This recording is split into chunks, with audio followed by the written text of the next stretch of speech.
Well, good morning. Time for another day of awesome. Got some fuel dripping down into the fuel tank. Grease and oil everywhere. Which side? Here we go. Let's make sure we have... Holy cow, who tightened that? There we go. Let's make sure we have oil in this girl.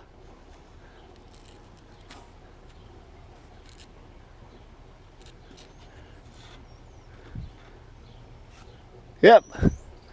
Oil dripping out.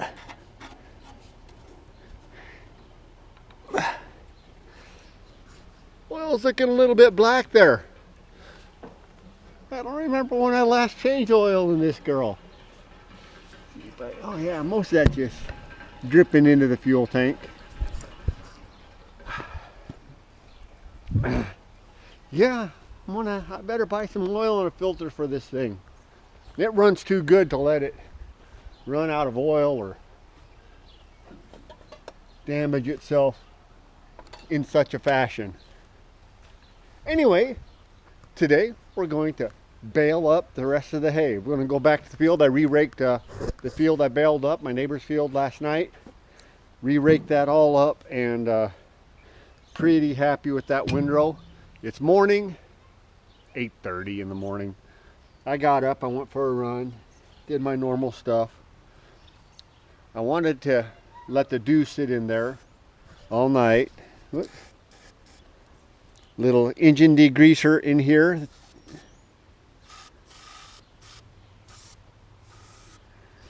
For that spot that was giving me trouble. I'll run it like that for a little bit, then I'll hit it with some Freol. If it gives me any fuss. So let's go ahead and put these back here.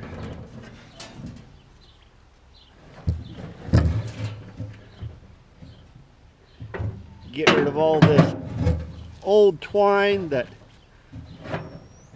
was given me from when it wouldn't tie. We're loaded up with twine, have a couple of tools with us.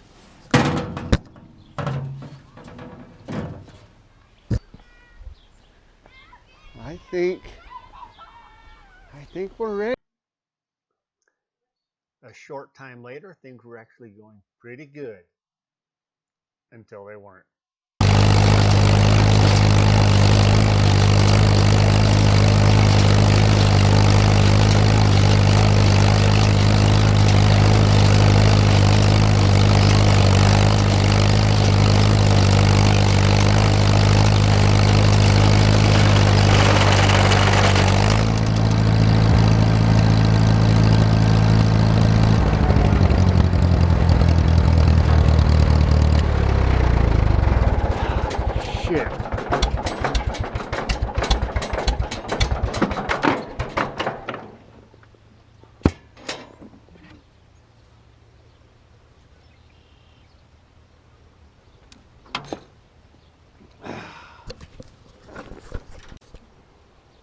Well, we're going to be waiting a few minutes, hours to bale this hay.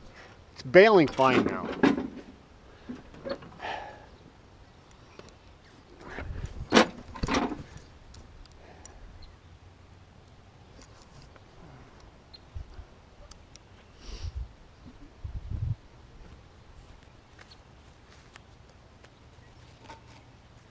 Still pretty tight.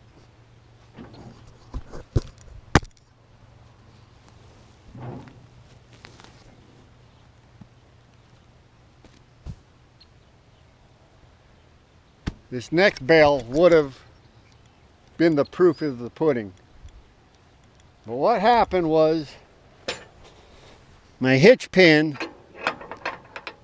is a little bit too short, came out, baler came free, wrecked my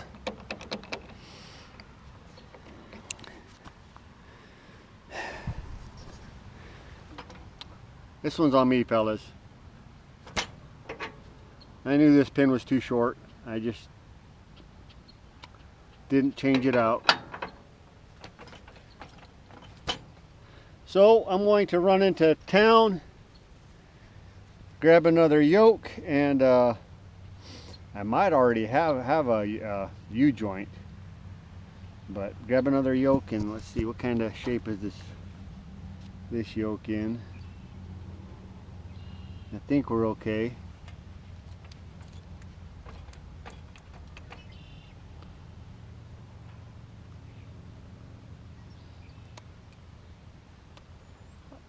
Awfully disappointed with myself.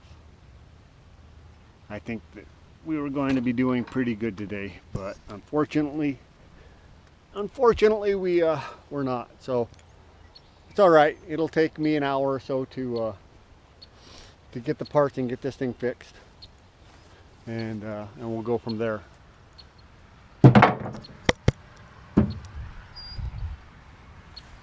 This is my disappointed face, guys.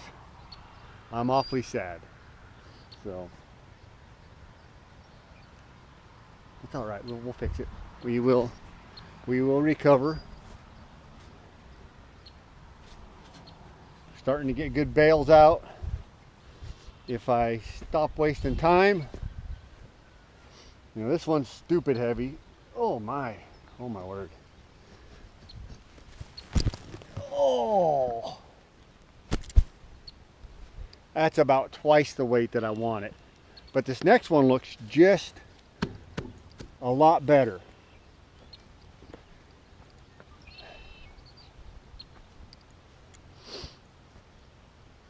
Use the right hitch pin. I'll be back. Yeah, you guys might come with me.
Smart money is let's go get a new yoke.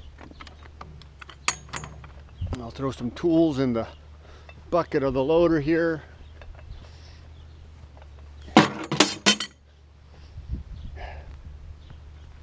We'll win, guys.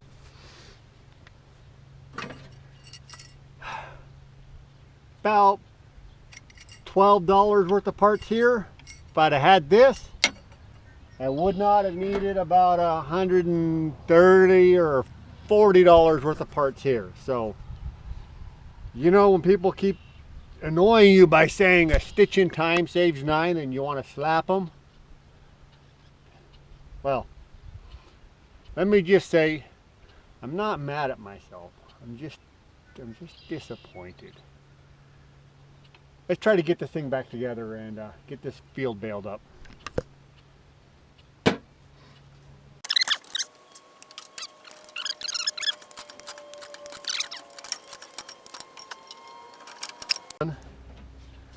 All right, now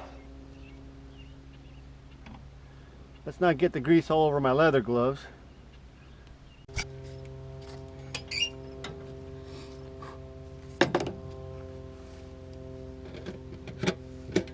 Now this isn't going to be a tutorial on how to replace the U-bolt or U-joint, because I can't even say the word right.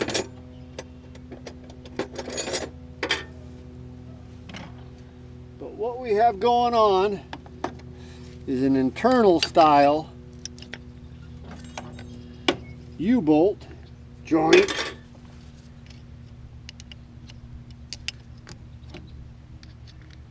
Got to get these snap rings out. If I can find them under all this dirty, gritty old grease. There we go. Pair of pliers actually work pretty good as your you have a set of needle nose pliers work really well. Which I don't. I don't even think I have another screwdriver. I have the flathead variety. There we go. Internal C-clip number 1. Giving me fits. That's okay. Let's pull off that cap. Can I finagle it out of there?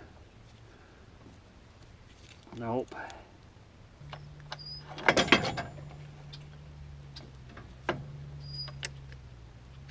There we go. Got it out. Just like so. It was actually a fairly new U-joint, which is a shame.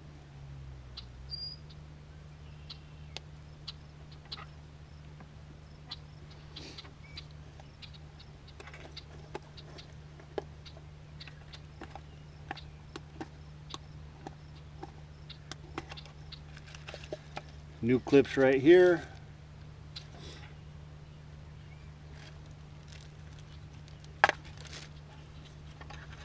We'll save on this. Believe it or not, I think I can put that in my other baler and find 2 good, or maybe not. At least use the caps off of it for my other baler.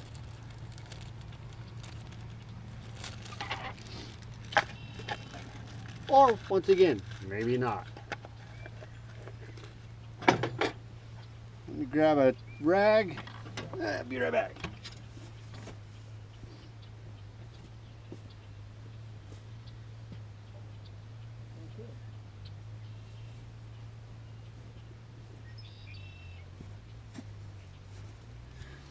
So rather than a rag, let me just wipe my hand off on some grass and some hay. That'll work out great.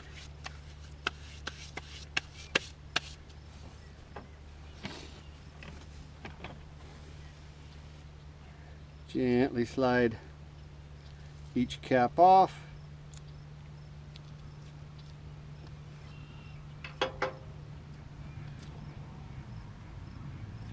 Get the worst of the goo and the gack and the junk out of the way.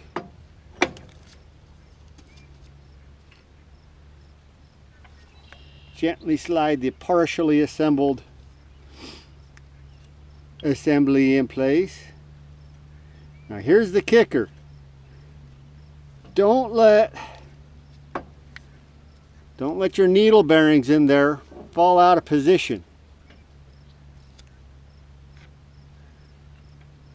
You'll know if they do because of, well, what you end up with, which is a mess. Now this is actually pretty hogged out already. You can see how sloppy it is. It shouldn't be that loose. Once again, this is a fairly new, I mean this baler is probably from the 60s, right? But I replaced this yoke back, I don't know, 8 or 10 years ago. So for the hours that we have on that yoke, it's pretty loose and sloppy. It's just the nature of all the sloppiness that we have in this entire assembly. Right, nothing's tight, so it's all working eccentrically around each other.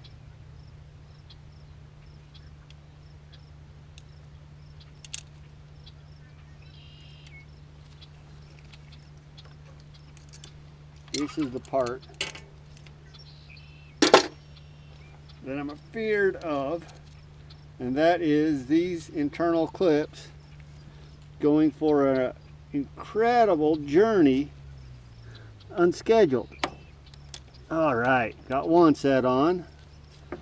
We'll slide, justify everything over, see if we can get the next one on. and be back in business.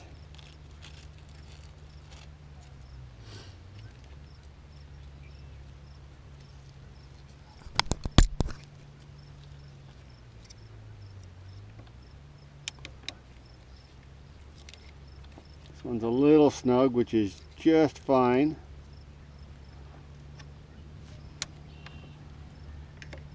And we're in. Easy peasy. And we know that we did it right because there's no binding anywhere in this entire assembly. So,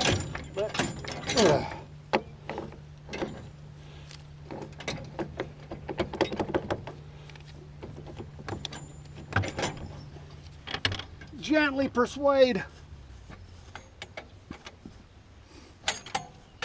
everything into position. Just like so. Perfect. Clean up our tools.